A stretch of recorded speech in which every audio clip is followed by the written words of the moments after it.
तमिलनाडु में बीजेपी और एआईएडीएमके की दोस्ती के बाद पार्टी के मौजूदा अध्यक्ष के अन्नामलाई ने अपने पद से इस्तीफा दे दिया। अन्नामलाई के इस्तीफे के साथ तमिलनाडु की राजनीति गर्मा गई है। हालांकि अन्नामलाई ने इस्तीफे की पुष्टि नहीं की है। सूत्रों की माने तो उन्होंने इस्तीफा दे दिया है। तमिलनाडु में 2026 में विधानसभा चुनाव होने हैं। ऐसे में बीजेपी ने लोकसभा चुनावों में मिले झटके के बाद फिर एक बार राज्य में एआईएडीएमके के साथ आगे बढ़ने का फैसला किया है। राज्य में एमके स्टालिन की अगुवाई वाली डीएमके का कांग्रेस के साथ गठबंधन है।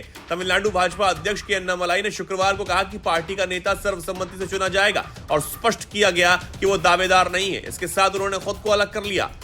आईपीएस की नौकरी छोड़कर राजनीति में आए अन्नामलाई ने तमिलनाडु में पार्टी को खूब मजबूत किया था, लेकिन एआईएडीएमके के साथ उनके तल्ख रिश्ते के साथ पार्टी ने जातीय समीकरणों के साथ अन्नामलाई से इस्तीफा लिया, क्योंकि बीते दिनों एआईएडीएमके के महासचिव ई पलानी स्वामी और गृह मंत्री अमित शाह के बीच हुई मुलाकात से ये कयास लगाने शुरू हो गए थे कि तमिलनाडु बीजेपी नेतृत्व में परिवर्तन हो सकता है।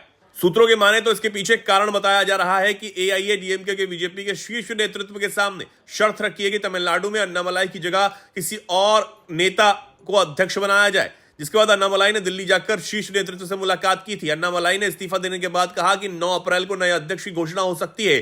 चुनावों से पहले अन्नामलाई का अध्यक्ष पद से इस्तीफा क्या फायदेमंद होगा, इसका पता तो चुनावों में ही चलेगा। लेकिन अब तक तमिलनाडु में डीएमके से दो हाथ कर रहे अन्नामलाई की फिलहाल विदाई हो गई है।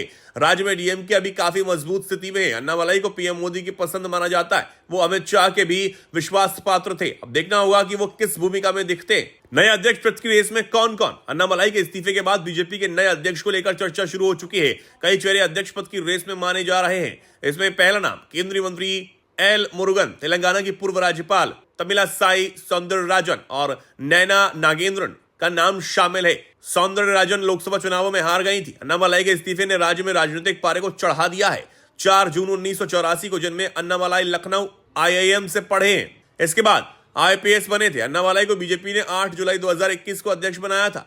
करूर में रहने वाले अन्नामलाई लोकसभा चुनाव में हार गए थे। अन्नामलाई ऐसे नेता थे जो तमिल के साथ अंग्रेजी, कन्नड़ और हिंदी भी बोल लेते हैं।